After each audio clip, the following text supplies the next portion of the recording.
Hello दोस्तों, मेरा नाम मोहम्मद आलम। आज की कुछ हम इंटरनेशनल खबरों पर चर्चा करेंगे। तो सबसे पहले हम आपको मिस्र की खबर बताते हैं। मिस्र ने गाजा में इजराइल बंधकों की रिहाई की मांग की और चेतावनी दी कि फिलिस्तीनियों का विस्थापन जॉर्डन, मिस्र और अन्य अरब देशों के लिए लाल रेखा जैसा है। जो इजराइल फिलिस्तीनियों का विस्थापन करने की बात कर रहा है, तो मिस्र की तरफ से कहा गया है ये मिस्र और जॉर्डन और अन्य अरब देशों के एक लाल रेखा जैसा है। ये दुबई की तरफ से भी एक धमकी दी गई थी। अभी दुबई के राष्ट्रपति की तरफ से भी धमकी दी गई थी, अगर आपने यहाँ से वेस्ट बैंक से कुछ फिलिस्तीनियों को निकाल दिया या आपने गाजा से फिलिस्तीनियों को निकाल दिया, विस्थापन कर दिया, तो यह लाल रेखा जैसा माना जाएगा। और मिस्र के विदेश मंत्री की तरफ से भी एक बयान आया, इजराइल पर गाजा में नरसंहार करने का आरोप लगाया जो कल्पना से भी अधिक है, तथा चेतावनी दी कि काहिरा घेरे हुए क्षेत्र से फिलिस्तीनियों के बड़े पैमाने पर विस्थापन को बर्दाश्त नहीं किया जाएगा। ये मिस्र के विदेश मंत्री की तरफ से कहा गया है। इजराइल इजराइल कब्जे वाले विमानों ने गाजा में पश्चिमी अल सूजी टावर पर बमबारी कर उसे पूरी तरह नष्ट कर दिया। सुबह सुबह से जारी हमलों में इजराइल सेना द्वारा कम से कम 21 फिलिस्तीनी मारे गए और अन्य लोग घायल हो गए।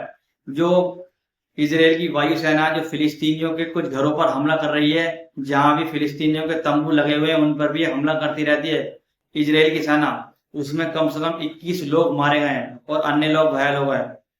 इजराइल सेना गाजा के शहर के 10 लाख से अधिक निवासियों पर पर्चा गिरा रही है। जो इजराइल की वायुसेना है वो 10 लाख फिलिस्तीनियों के जो गाजा में है उनको ऊपर से वायुसेना पर्चे गिरा रही है, ताकि उन्हें खाली करने को कह रही है, उस इलाके को खाली करने को कह रही है, वहां से दूसरी जगह चले जाने को कह रही है। गाजा में कोई सी भी जगह ऐसी नहीं है जहां गाजा के लोग सेफ अपना आप को महसूस कर सकें। सब पर इजरायली सेना बमबारी करती रहती है हमास के नाम पर, और आम लोगों को निशाना बनाती रहती है इजरायली सेना। पश्चिमी गाजा शहर में मक्का टावर को खाली किया जा रहा है क्योंकि इजराइल इसे ध्वस्त करने की तैयारी कर रहा है। जो आपको एक इजरायली सेना ने हमास का एक अड्डा बताकर उसे एक कल मुस्तहर टावर को ध्वस्त कर दिया था, आज दूसरे टावर को भी इजरायली सेना खाली करा रही है जो उसी इलाके में है। उसे खाली कराकर उस पर भी बमबारी करने की बात कही जा रही है। मुस्तहर टावर को ध्वस्त कर दिया गया था कल। यह ऊंची इमारतों को नष्ट करने और जबरन विस्थापन में तेजी लाने के लिए वे उपस्थिति अभियान का हिस्सा है। जहां भी गाजा में बड़ी बड़ी इमारतें हैं, जो भी बड़े बड़े जिसमें फिर जो उसमें भी गाजा के लोग रह रहे हैं, उन्हें खाली करने की बात कर रही है। अब उनकी नजर जो एक बची कुची बड़ी बड़ी इमारतें बची हुई हैं उन्हें भी इजराइल की सेना नष्ट करना चाह रही है। जो कल एक मुस्तहर टावर पर जो इजराइल ने बमबारी की थी, जो हमास का अड्डा बताकर, उस पर एक हमास का बयान आया। हमास ने गाजा शहर में इजराइल सेना अभियानों में वृद्धि की निंदा की।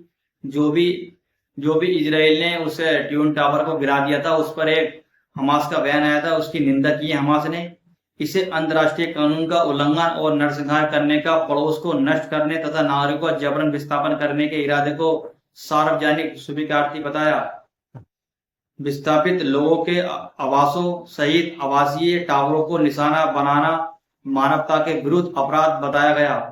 हमास ने इजराइल के इस दावे की आलोचना की। इस इमारतों का इस्तेमाल प्रतिरोध द्वारा किया गया था और इसे झूठा औचित बताया। जो भी इजराइल सेना कह रही थी इस पर हमास का अड्डा बना हुआ है, इस पर हमास जो इजराइल की सेना है उस पर निगरानी करता है, हमास ने इसे झूठा बताया। अंतर्राष्ट्रीय समुदाय और राष्ट्रीय क्रिकेट परिषद आईसीसी ने इजराइल नेताओं की जवाबदेही ठहराया, उन पर प्रतिबंध लगाने और आगे युद्ध अपराधों को रोकने का आग्रह किया।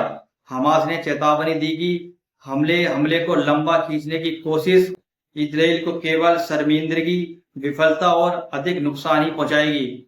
हमास ने कहा था इस पर विफलता ही मिलेगी, इसमें कामयाबी नहीं मिल सकती। हमास को कभी इजराइल जीत नहीं पाएगा, ये हमास की तरफ से कहा गया है। मुस्तहर टावर पर बमबारी के बाद एक फिलिस्तीनी निवासी ने कहा, हम यहाँ से नहीं जाएंगे और हम यहीं गाजा की धरती पर अपने तंबुओं में रहेंगे और मरेंगे भी यहीं, जाएंगे भी नहीं यहाँ से।